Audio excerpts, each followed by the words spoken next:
All right, so in the last demo, we kind of went through the whole process with my female figure here. Now I want to go through a slightly different process just so you can see another way to simplify with my explosion. Now I could open up my sketch, and I did my sketch, which is just a pencil drawing. Here you can see it in preview. It's got a lot of debris on it. This is a raster image on cheap paper. So you can see there's lots of little smudges and things that aren't perfect. But from that, I should be able to clean it up and get a clean vector of it to use. And I could open it directly with Illustrator and try my luck at doing an image trace, especially if I use like silhouettes. And really control the threshold. But again, because it's done with this dry media that's kind of broken up, oh, I kind of found kind of the perfect threshold there. But there's still going to be little areas where it messes the vector shape up quite a bit. And then if I don't find just the right threshold for what's dark and what's light, you'll see that it will make things too lumpy, or it will make things too light.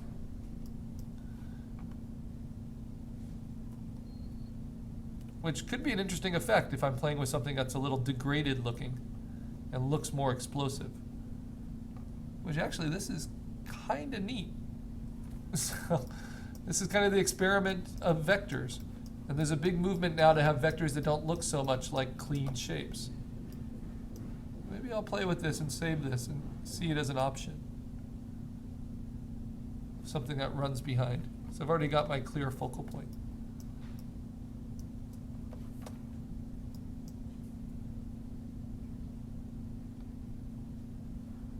Yeah, so something really broken up, maybe like that. I'm just going to save that for fun. But I'll show you another way that will really simplify it, just to review. So I'm going to call this roughed up.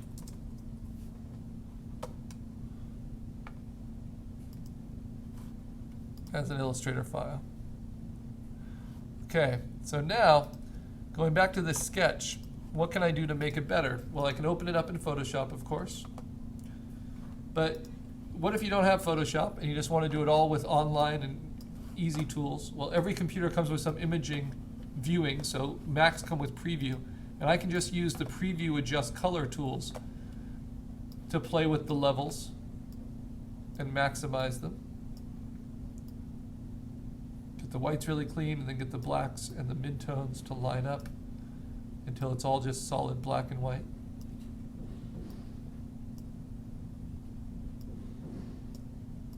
I can even invert it there if I drag the black over the white. So I have to find the right level where I'm not getting whites in the blacks.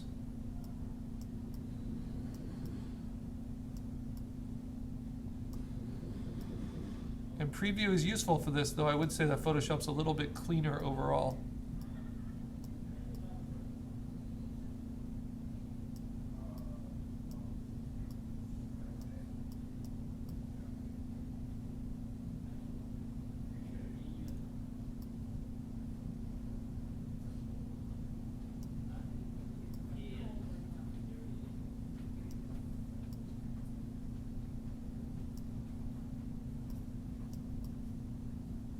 Okay, so maybe about there. It's pretty clean.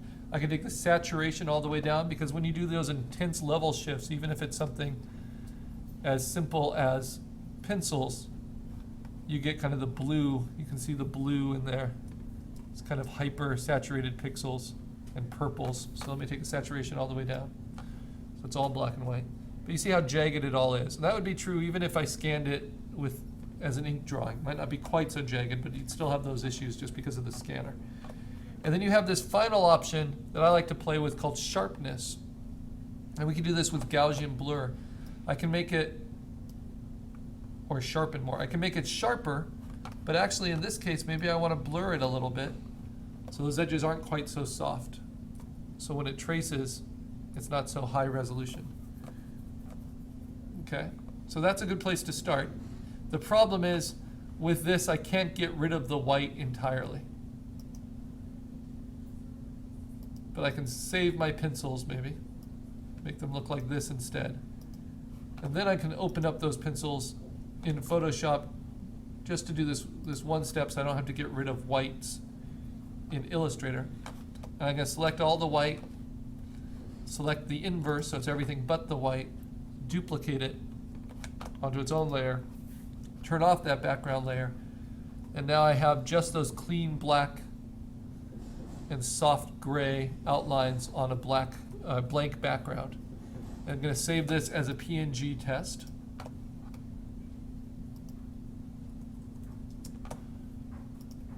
PNG, of course, flattens it, but allows transparency.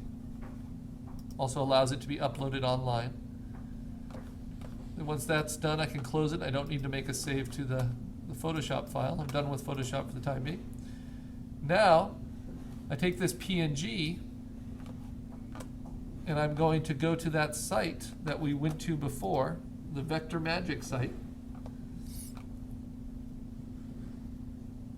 And I go back to the beginning.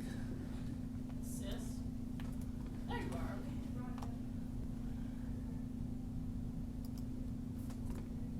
And I'm going to upload this new image of my explosion.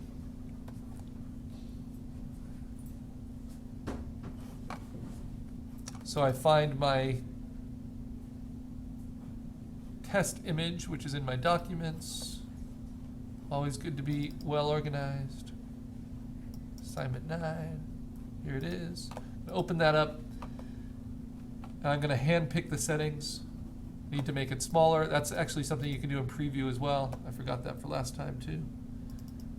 So just in preview I can open it up and I can say adjust size, bring it down to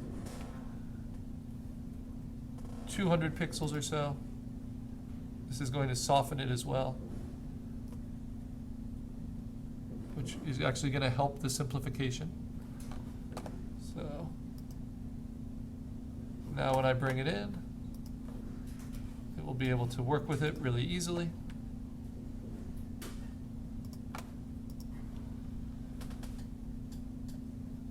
Now this is all a way, if you don't have the best version of Illustrator or don't have access to Illustrator except for at school, this is a way you can make a lot of progress at home just using free browser-based programs. Okay, now I've made my window really big here. Let me shrink it back down so you can see all these options. I'm going to choose anti-aliased, I'm going to choose medium, and I'm going to choose custom colors, just using black and white, and say next. That will get rid of all those grays. And it's going to trace my image.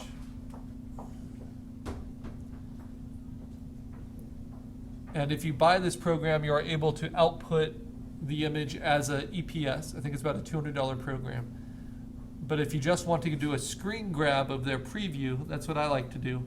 Then you get a pretty low resolution image of how they vectorize it. And you can bring anything into this, photos, anything else. And it can be fascinating what happens. All right, and then when it's done, you'll see this image, which you can zoom in on.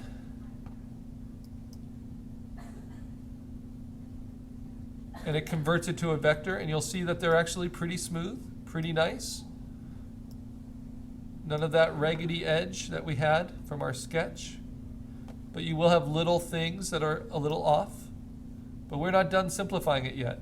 You know, little edges like that. So now what I do is I get the best screen grab I can of this image. And I do that by making this window as large as possible on your computer screen. And then making my image as large as possible by zooming in. And placing it strategically.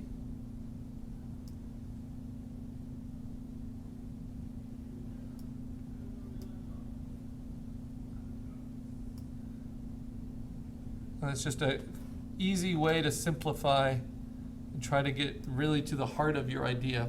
So now I use Command-Shift-4 to do a targeted screen grab, and I'm just going to take a big area, making sure I get all of my image. Then I'm done with Vector Magic. I can close it. Remember, you can get to that through my website. And I'm going to open up that screenshot in Photoshop or in some image editing software, where I can then get rid of the things that don't belong, including the mouse that I left in there. Remember not to have that overlapping your image.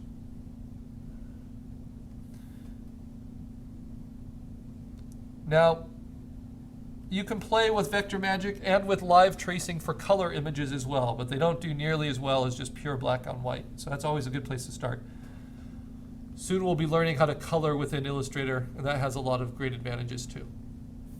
Okay, now just as before, I'm going to select the white space and then select inverse, and then duplicate onto its own layer, turn off the background layer, save as a PNG test.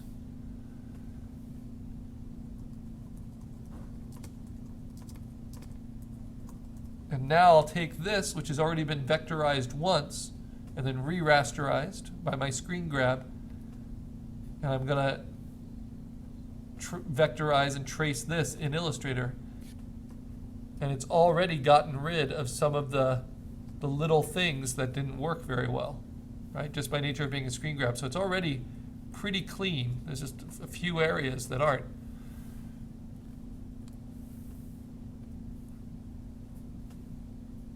And here's the test to vectorize right there. So now I open up Illustrator.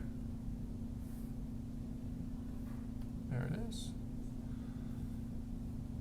Or I can simply just open this with Illustrator. Aha.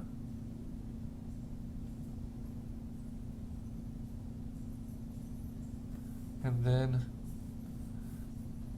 I'm going to use silhouettes. So it keeps the blank background. And now, oh, it looks nice and cartoony and bold and smooth. And I can use threshold if I want it to be a little less so.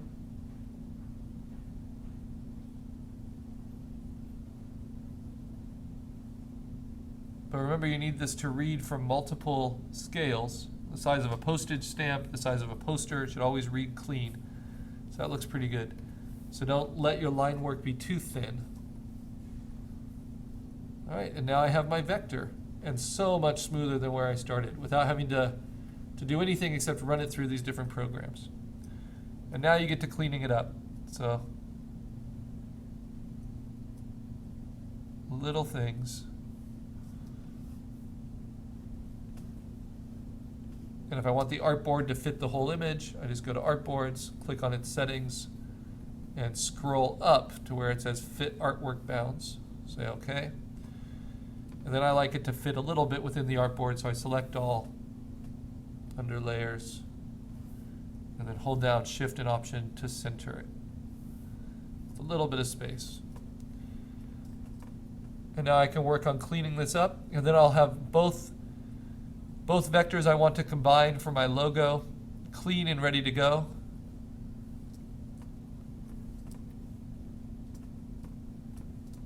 And only minor complications.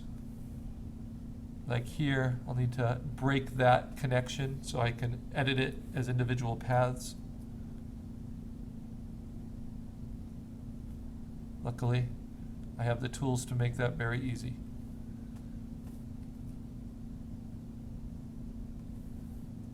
Especially because this is the background graphic, I don't need to be too precise with every aspect of it.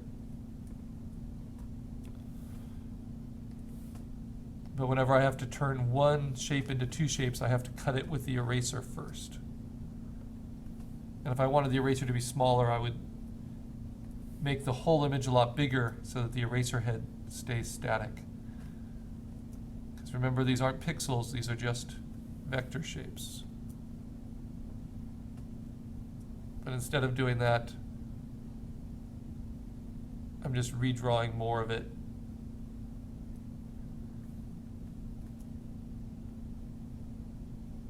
Than I might otherwise need to. Oops, gotta make sure I start on the path. Okay, so the next demo will be putting these two together.